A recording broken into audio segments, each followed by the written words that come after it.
It seems extraordinary that there's nothing that the coronavirus doesn't touch. All see Black Lives Matter demonstrations. Oppression is brought out. So unfortunately, because I just feel like we're going down this road, we've been down this road before. Like we've had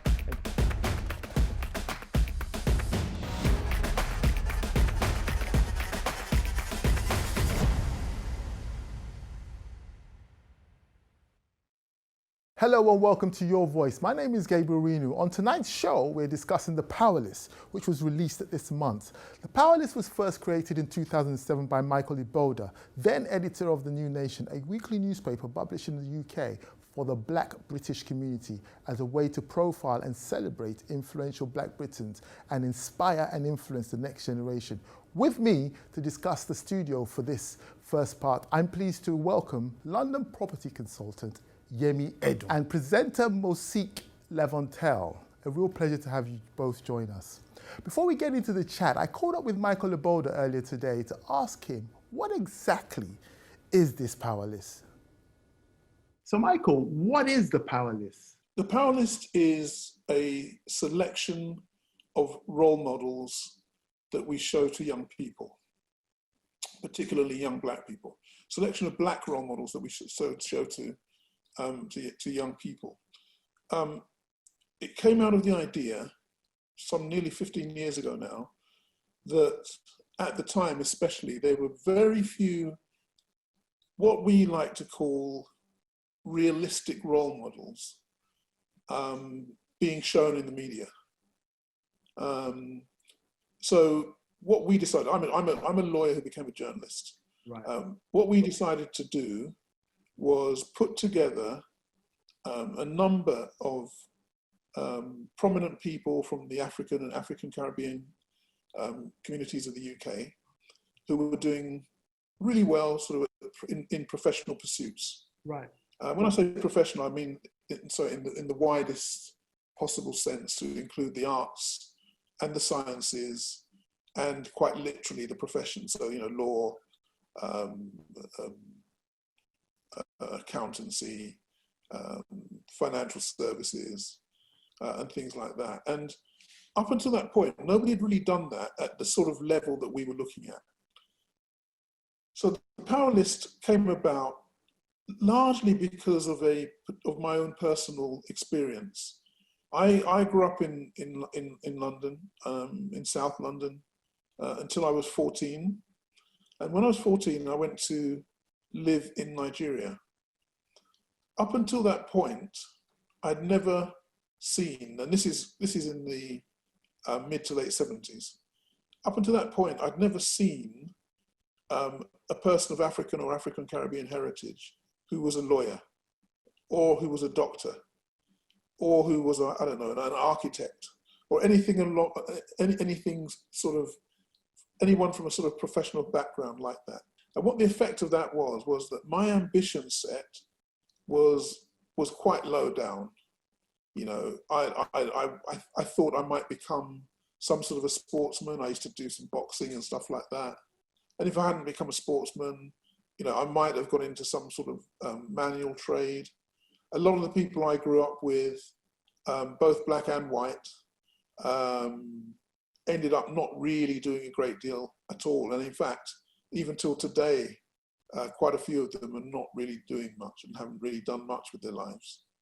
And it was just that environment that you grew up in. You know, it's very easy to start getting involved in petty crime and things. Right. And one of the reasons for that was because we didn't understand what the opportunities really were. We didn't see them. They weren't put in our face in school.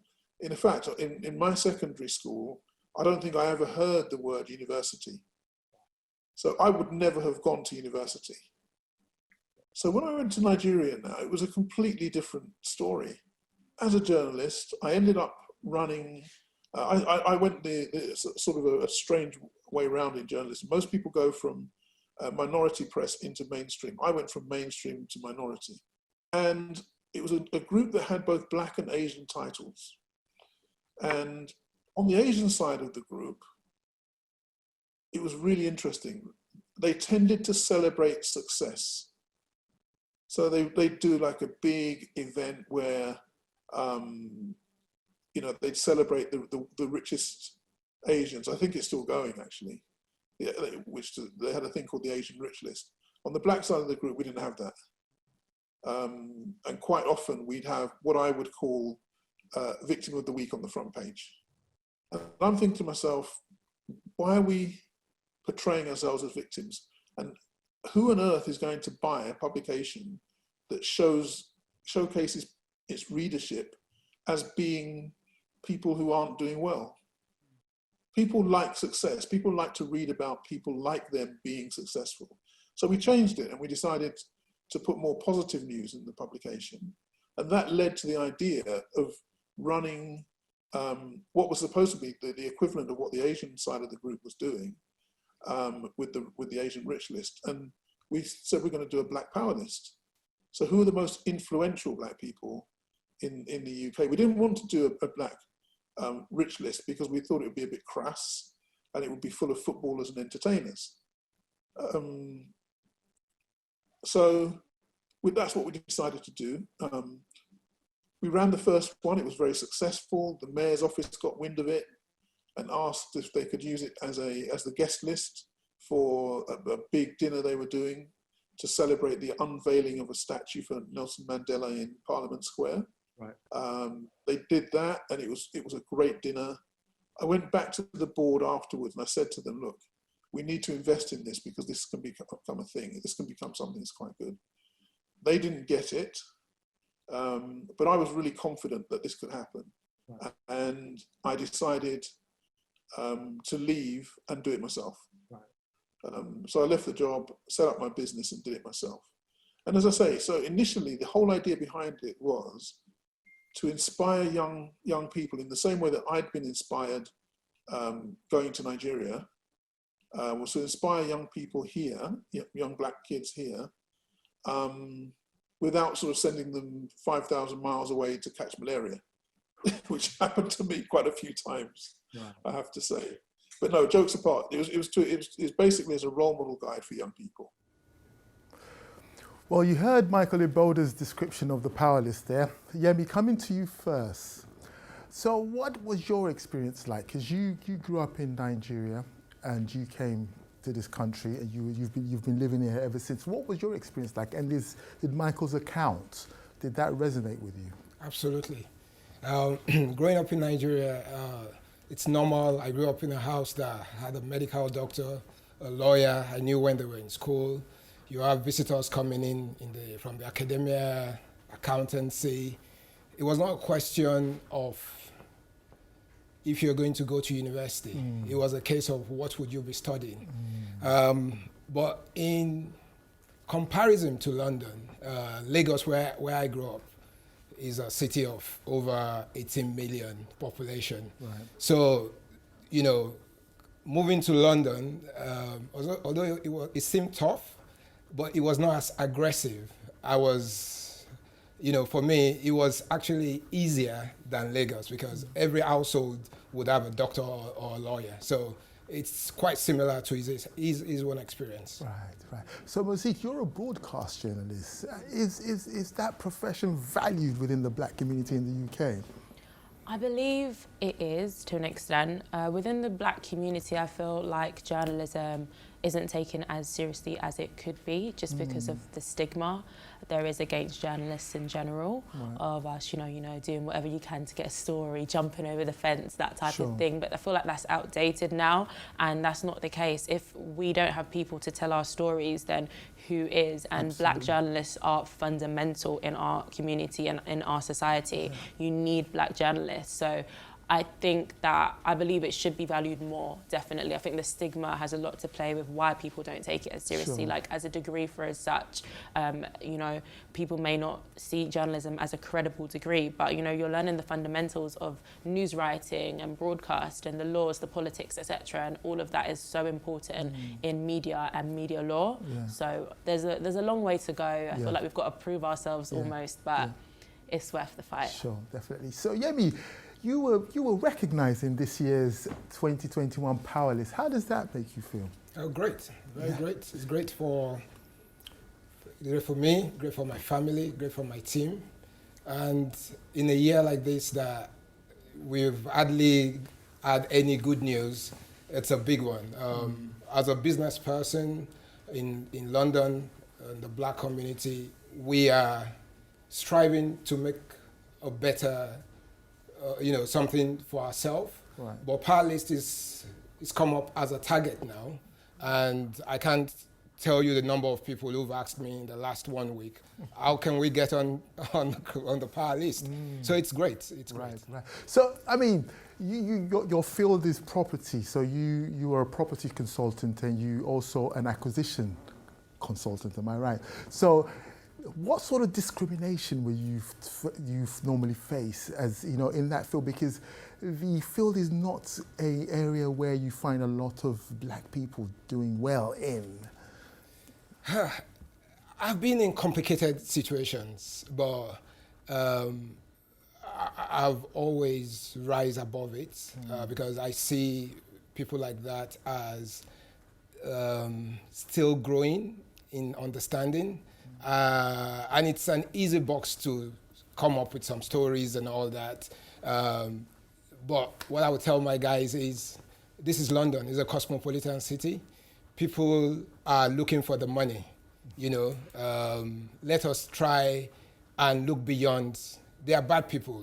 Racism is evil, There's no other way to coin it. It's evil.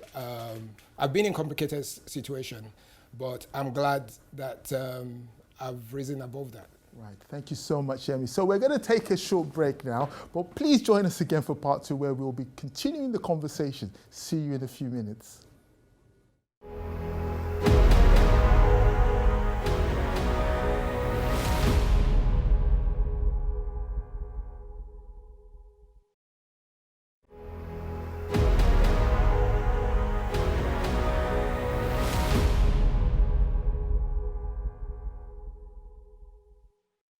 Back to Your Voice with me, Gabriel Renu, where we're discussing the Powerlist and the platforms for showcasing black excellence.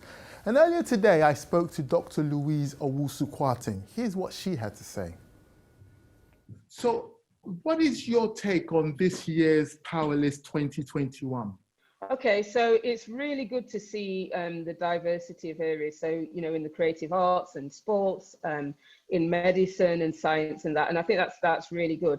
But I have a slight issue in that, it doesn't, we need to be kind of looking at people that are coming up and, people's journeys towards that. But then because there's an awful lot of unsung heroes that are doing some really spectacular things, but they're not in the limelight. And the other thing I would say as well is that we don't really see that many academics in there as well. And what worries me about that is that I think, there is already a narrative about our academic and intellectual abilities. So by not having it on there is already reinforcing that. And I feel like there are some young people that would want to be academics and professors and stuff, and if they're not we already have a problem with this within universities. There's that kind of leaky pipeline. After a certain level, students stop studying because they don't see anybody that looks like them. So that's the problem there. But I also think it should, that as a category that should be on the blacklist, on the Black Power list as well. So are you looking at it from the top 10 or just the Power list as a whole? I'm looking at it from the whole lot. I'm looking at it from the whole lot because there isn't a category for that. There are sort of like some academics dotted within there, but there isn't a specific category and stuff, which I think, as I say, doesn't people are not seeing it within where they're going to university or going to school or whatever, but to not have it there either, I think it just reinforces that issue, the problem really.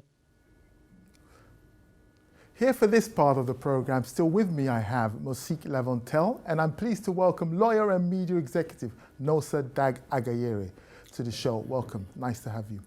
So Nosa, going to you first, what is your take and what's your view of the 2021 Power List?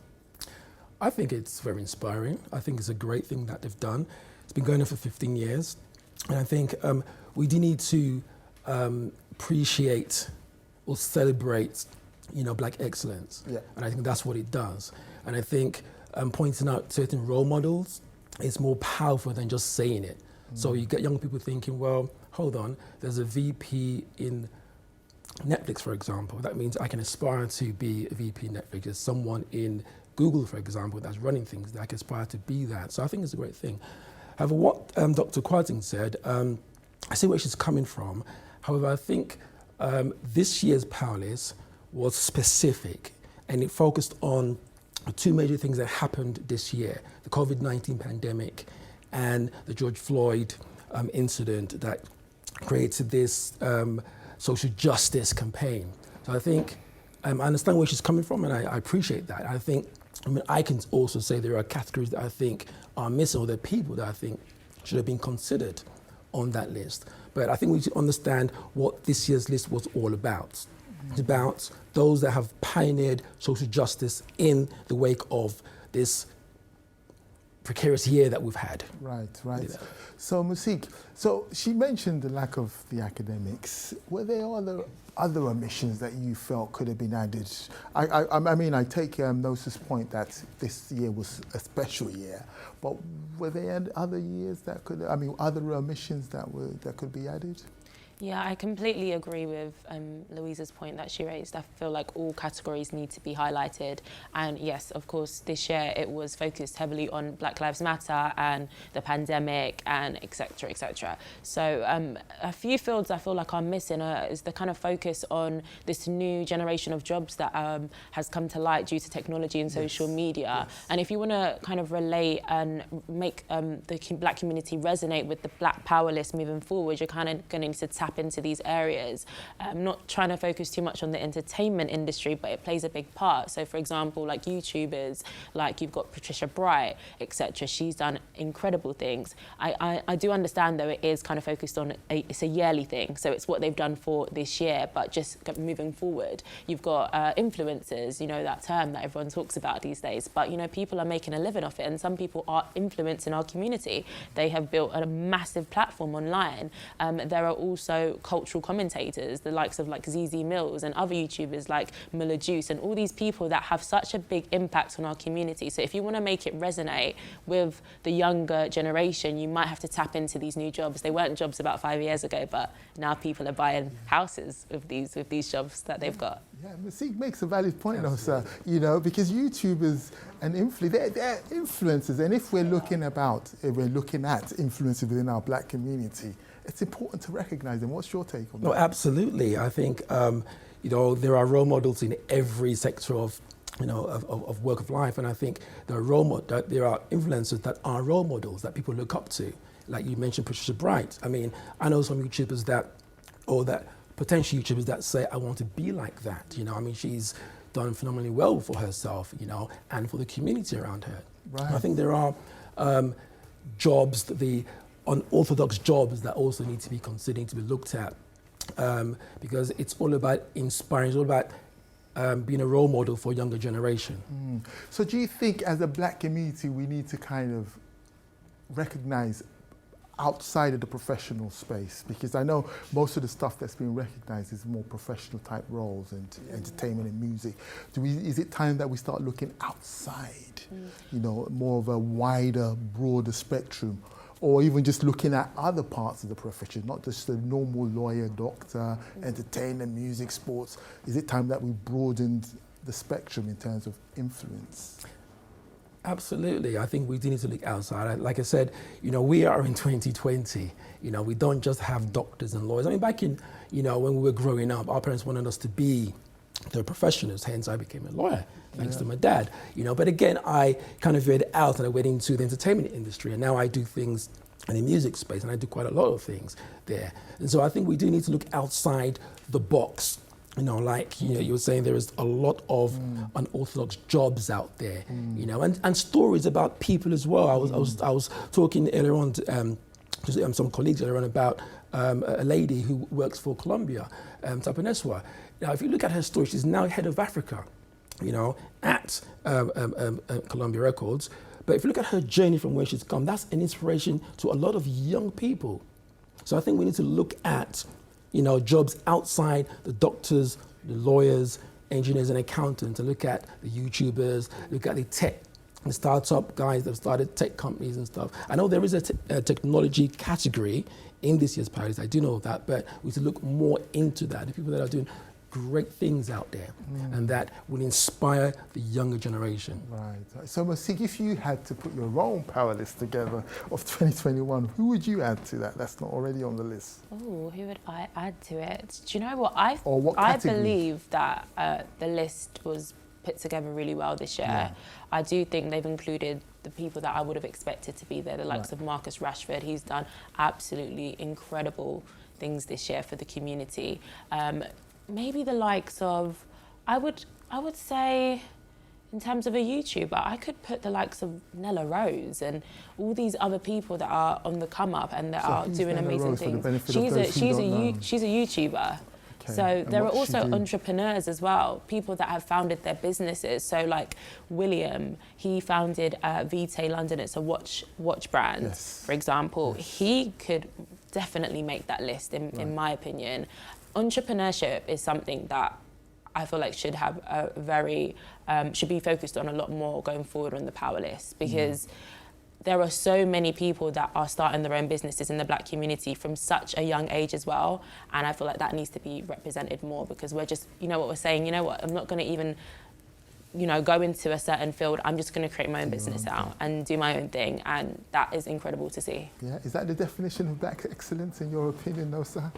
It is. Black excellence really, to me, is when you can look up to a role model and say, I like what you've done, I want to be like you. That's what you're trying to do. Role model for me is the most powerful form of education. You can teach people something, but when they can see it in the flesh, that wow, you've aspired and now you're where you are, I want to be like you. I mean, what else do you need? So that's the motivation some people need to get to the next level in their career. And we have a lot of it in the UK, and I think we need to celebrate it. Okay, so who's your role model then? Do you have a role model? In terms of what I do professionally, I would say the closest role model to myself would be someone like Maya Jama, just in terms of being on radio, presenting, and just creating this incredible brand for herself. Beyond being a presenter, creating an entire brand, she's someone that I would definitely look towards for inspiration, definitely. Fabulous. Thank you so much. Thank you so much, Masik. Thank you, Nosa. So that's the end of part 2. Join us after the break, where we will be continuing the conversation. See you in a few minutes.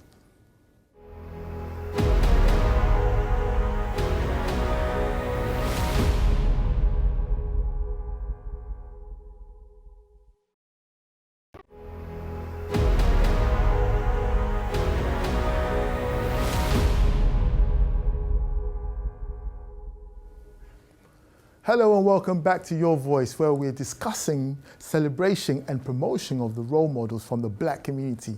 Here to discuss with me, I'm pleased to welcome to the program one of our regular contributors, journalist and broadcaster Tet Kofi. And still with me, I have Nosa Dag Agayere. Before we get into the main discussion, I want to share with you a conversation I had earlier with human rights lawyer Jacqueline McKenzie. Here's what she had to say.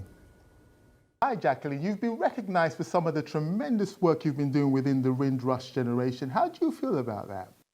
Well, it is nice to be acknowledged for the work that you do, but what's more important, it's really for the people who are the victims and the survivors of the Windrush scandal, because, they were very overlooked people. And the fact that, an issue that affects them, the lives of very ordinary men and women who made that journey from across the seas, from the Caribbean, from Africa, from Asia, ended up here to try and help rebuild this country. The fact that an issue around the injustices that they've experienced has resulted in this award, for me, is what makes it so special. So when looking back at Great Britain of the 70s and 60s and comparing it to Britain of today, have we much progress in the way of race relations? And how has, platforms like that empower Black people and Black Excellence Awards, how has that kind of helped change the narrative? I think the Black Excellence Awards are an excellent way of showing that there are Black people in the society who are doing incredible things and making a difference. And I would imagine that there weren't such a thing in the 60s and the 70s. So all power to organizations like Powerful Media and other organizations who host these awards ceremonies and activities. In terms of our condition and how things have changed, I was born in the 60s. I grew up listening to my parents talk about the stories of their experiences when they first came. You know, the stories that are very familiar to us all about no Blacks, no Irish, no dogs. You know, their experiences of coming with qualifications that weren't then being recognized, even though, you know, their qualifications were from actually, you know, British institutions, and having to do jobs well below their standard, etc. You know, the problems with children being excluded from school or being sent to approved schools or special schools. You know, a friend of mine, Bernard Cord, wrote that book in the 70s, How the British Educational System Makes the Black Child Educationally Subnormal. And that's still very relevant today. We're still seeing those issues around criminal justice, disproportionate sentencing, stop and search, the fact that if you're a Black man, you're more likely to be charged for an offense, you're more likely to be harshly sentenced. All of those issues are still very relevant today. And we see it in the fact that there is report after report. There was David Lammy's report into the criminal justice system that was quite damning. There was Wendy Williams's report into the Windrush lessons learnt. We've had Dame Angiolini's report.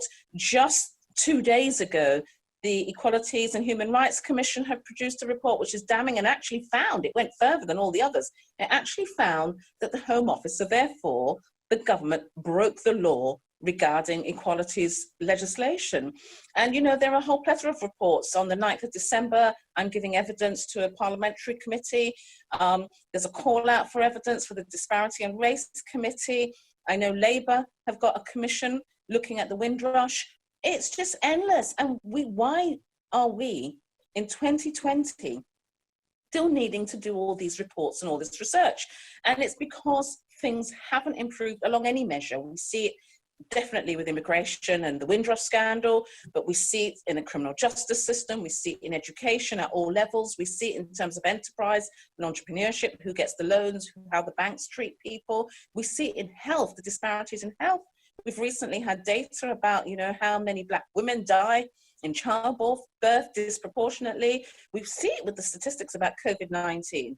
So our condition hasn't really improved in my mind. There are a number of people in our community who are doing very well, exceptionally well, but generally speaking, as a whole, and in terms of looking at social economics and welfare and well-being, we're still really struggling. And I think, you know, the reports are confirming that, but what is lacking is a plan, a strategic plan and real action to even out those inequalities, those disparities, and effectively end discrimination. Right. Thank you so much, Jacqueline, for your time. It's been real great talking to you. Well, Ted, that was a lot to unpack from Jacqueline's piece there. You know, she said being recognised for these awards and these platforms that recognise Black excellence and, you know, the achievements of Black things, it's a nice thing to do. But when you juxtapose that with social economic issues that are going on in today, we've still got a long way to go. What are your thoughts? I think that, well, the secret to everything, the answer to her own question, is what she said, is that actually this award is about the ordinary people, because it's as a result of her contribution to the lives of ordinary people that she's been recognised for her power. I think that it's not really about how far we've come. Our circumstances in the United Kingdom now are probably very different to the days when it was no dogs, no Blacks, no Irish. The most important measure for any community or group is expectation.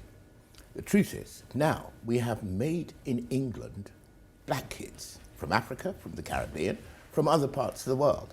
They've been exposed to exactly the same stimuli as white kids have been exposed to. And so their expectation of what their lives should be is no different to anybody else. It's in the context of that there's a yawning gap in actual lived experience in terms of economics, in terms of the judicial system, in terms of health. I mean, I find it staggering that in 2020, a man who looks like me is twice as likely to die of COVID in the world's 5th richest economy as a white man. It doesn't make sense. So I think that's what she's talking about. And so the Powerlist and its outputs should be affecting these unjust and highly unequal outcomes. Right. So what is your take? Why are there still social injustices in 2020? Why is there still? Because we live in a society that's unfortunately, one of a better word, ignorant to the fact that people can live harmoniously together in a society. Yes, we're still going through some of the things that our parents went through and our grandparents went through. We shouldn't be in 2020, but unfortunately, there's a lot of ignorance, and I think the Powerlist, or the Blacklist as it's called, could help in educating people on their rights, and not only their rights, but the fact that you can actually attain, you can actually achieve, despite the color of your skin. Right. So Jacqueline said that we need a strategic plan. What do you think? Do we need a strategic plan? And if we do, what should that strategic plan look like? I mean, it could take various forms. I can't say now, but I think there needs to be at least a plan where we're moving forward with our, if I want a better word, our black excellent celebrities, as it were, and they are educating their sphere of influence. So if it's in technology, if it's in media, if it's in academia, they're educating their sphere of influence about, what it means to be black and proud and a pace-setter, an achiever in your field, despite the color of your skin. Right. I think a lot of education is needed. Right. I think the Blacklist themselves could actually maybe set something up. I know they've been sponsored by powerhouses like JP Morgan, sponsored by PwC. I think they could pump some money into it and create educational programs or something that can help. Following on from what Moss is saying, is that two things are obviously very important. The first one is representation. If people can't see people who look like themselves in a certain role, they can't imagine themselves becoming that. Earlier on, somebody asked who their role model was. Well, my role model wasn't far away at all. It was my father. But then I had the privilege of seeing a man very professionally successful in his home environment. I grew up thinking, guess what? That's normal. That if I don't achieve that, I'm failing. So the other thing that comes through is the idea of unmuted voices, which Nos also alluded to just now. It is important that these people on the Powerlist, and some of them are doing it so well. Jacqueline did it right there on her VT. Lewis Hamilton has got a record. In fact, I think he's got into trouble with F1 for wearing those Black Lives Matter t-shirts, because in a sporting environment, you're not supposed to be advertising or promoting political causes and so on. But no, he had his platform. He has won. He's 7 times world champion, equal world record holder. He is the greatest sportsman the United Kingdom has ever had. That gives him a big voice. And so he's saying, this is what I'm punting for. The next step is about people speaking up. And speaking up isn't actually that easy, because first you have to find your voice, then you have to articulate your message, then you have to deliver it. But it takes a shift of mindset from being the led and the recipient of messages to becoming the leader and the giver of messages. But to a large extent, you have to be a disruptor of some sort, because when you find your voice, it's not going to necessarily be appreciated by the people who. Well, nobody's going to clap for you, because the moment you become a disruptor, you are upsetting the status quo. Oh, yeah. And to the person who is top dog in the current status quo, any change of that status quo looks like a demotion for them. So that's bound to happen. Absolutely. However, this is the task to which we must all cleave. And what Eboda has done, what Michael has done through the Powerlist, is that it's a bit like when the scrum half kicks the ball high up into the air for the back line in rugby. to chase. Somebody has to chase after the ball, get underneath it, grab it, and run. And that's the beauty of this Powerlist. Right. Thank you so much, Ted, and thank you, Nosa. That's the end of part 3. Join us after the break when we'll be wrapping up the discussion on this edition of Your Voice, right here on Yanga TV. Don't go anywhere.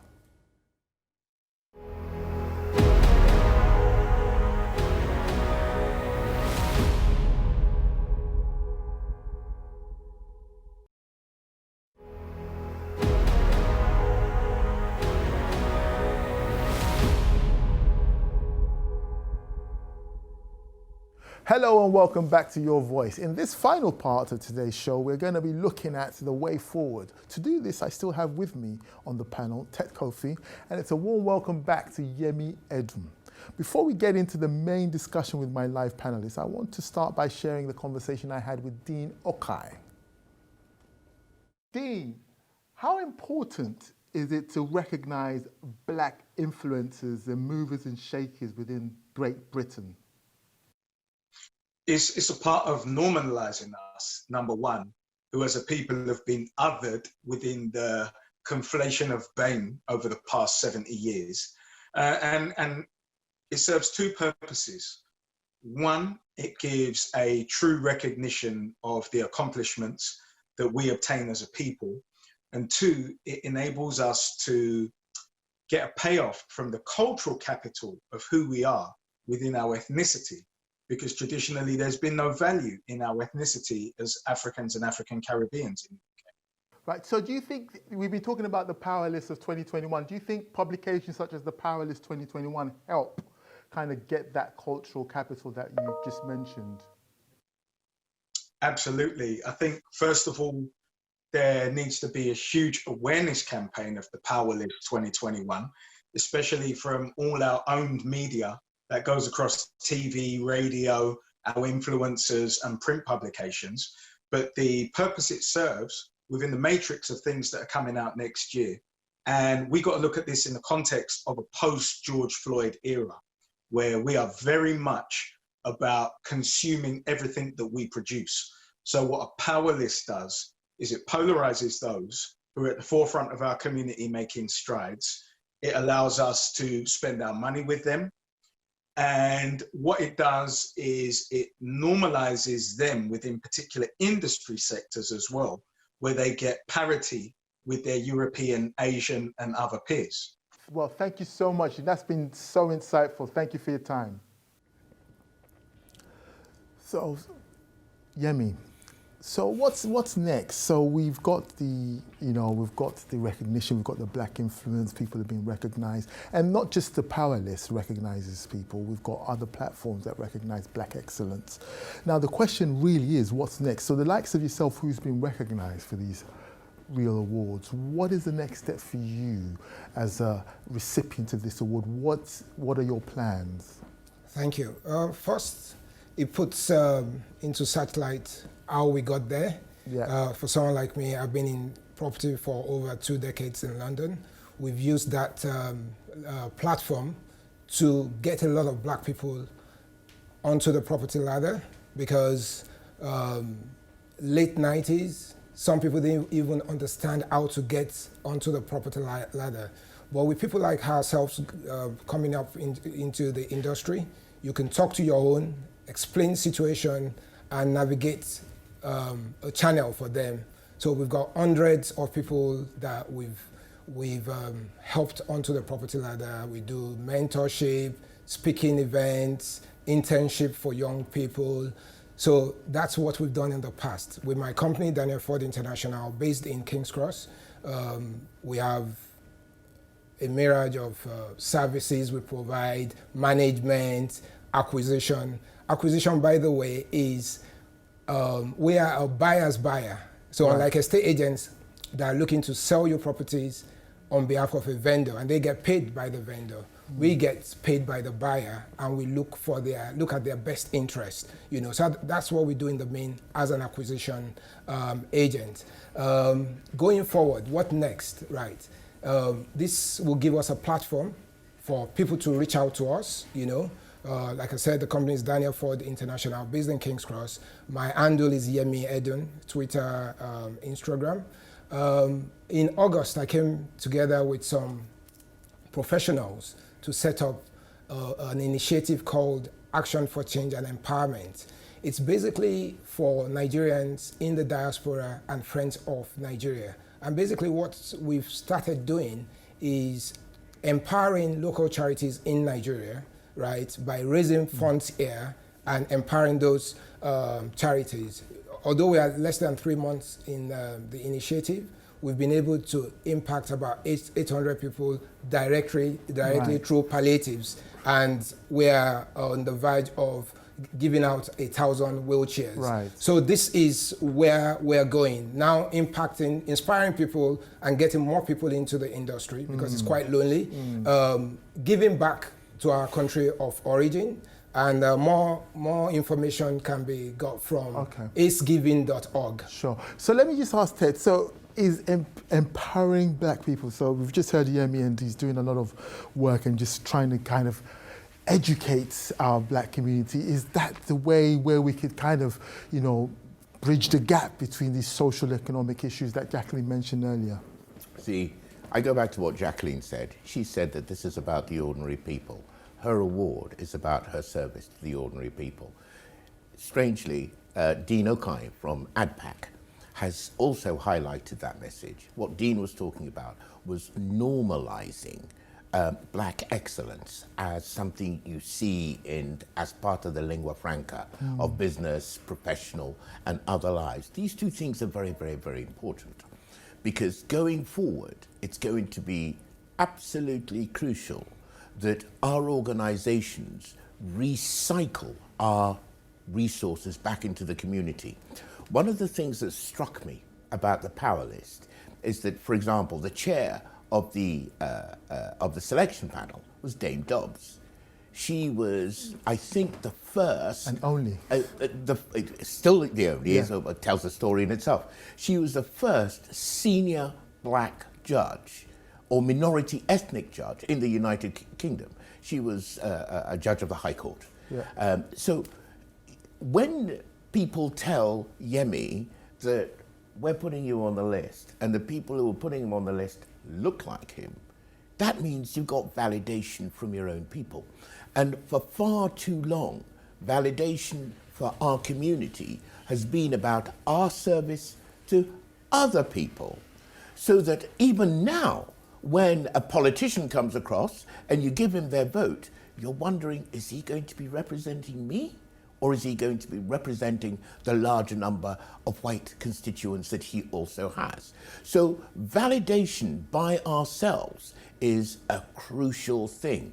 And of course, your own community is going to be a much tougher judge of your talents than somebody else. So who gets to be the judge of black excellence? Well, the judge of that excellence, again, it's a really good question. What was it JFK said, don't ask your country what it can do for you. Ask yourself what you can do for your country. So the actual judge of your excellence is in your community. Marcus Rashford, he's a striker. He's a footballer. He gets paid for staying fit, looking sharp, and scoring goals. He connects his platform with his experience as a young child and has put together this amazing campaign which has completely shamed Oxford-educated politicians at the most senior level in the United Kingdom. And who's clapping? First of all, his community, the people he's going to benefit by. So who gets to be the ultimate judge? The Dame Dobbses, Michaela Coel can put this thing together. They can put together judging panels. They can vote for Yemi, for Lewis Hamilton, for Marcus Rashford, and so on and so forth.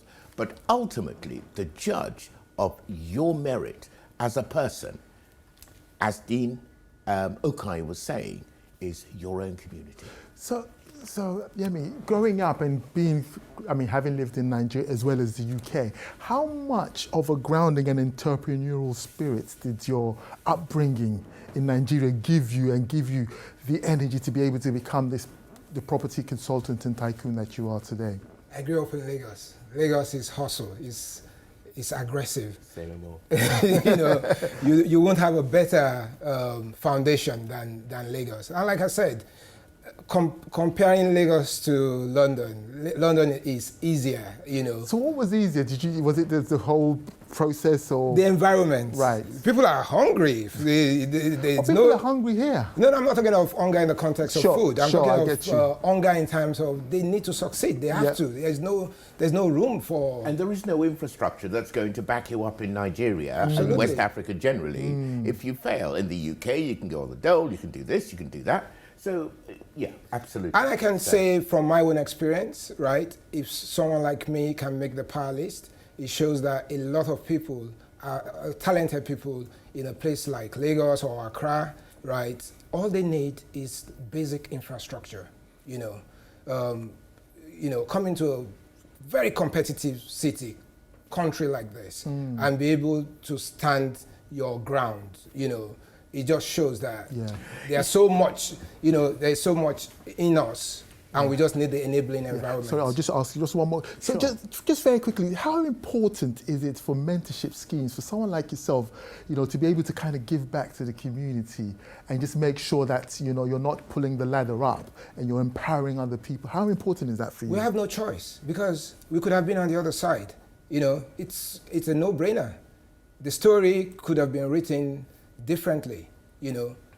You have to give back. Sorry. You see, I think that one of the greatest lessons after George Floyd was that people thought that by kind of engaging with, assimilating with the mainstream society, everything would be okay. It was the way Floyd died that showed people that actually you can keep doing this and turning the other cheek. For generations to come, nothing's going to change. Which is why it's become now more apparent that our communities need to support each other. So that if somebody's been given this massive platform of the power list, it's the reverse side of that is what you're going to give back. And Jacqueline has said it. Dean Okai has mentioned it through the activities of organizations like ADPAC, that now the chase is not to impress other people, the chase is to impress ourselves. Right. So just very quickly, so just before we go, I just want a one word answer from you, Yemi. In your view, how would you define, in your opinion, Black excellence in just one word? Black excellence is... Just very quick. Calm down.